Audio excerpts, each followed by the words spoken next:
In today's video, I'm going to teach you how to use the IFNA function in Google Sheets. This is a powerful tool, especially when you're dealing with incomplete data or want to clean up the appearance of your spreadsheets by handling errors gracefully. To kick things off, the first thing you'll need to do is open a Google Sheet. If you don't have one ready, go ahead and create a new spreadsheet.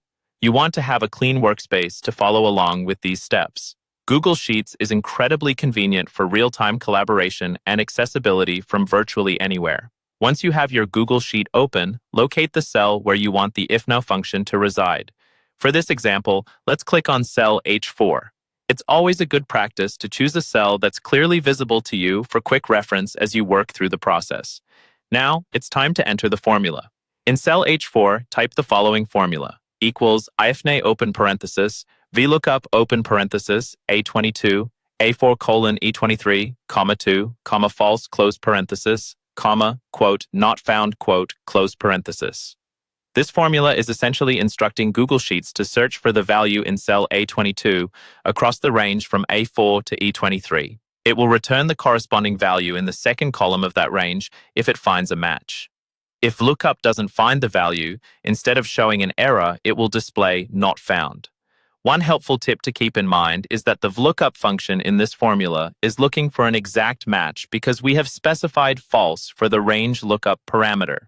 If you'd like to allow partial matches, you can use true instead, but in this example, false ensures precision in data retrieval. After typing the formula, press the Enter key on your keyboard. This action will execute the formula you just typed, and the cell should automatically populate with the corresponding data, or if the data isn't found, it will display not found. This simple yet effective step can help maintain the integrity and readability of your data sheets, and it keeps your spreadsheet clean from unnecessary error messages. That's it.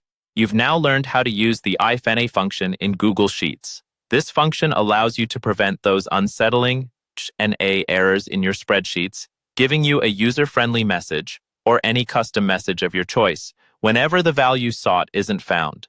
As you continue to work with spreadsheets maintaining accurate data presentation, you'll find the IFNA function immensely valuable. Thanks for watching, and I hope you find much success with your data management.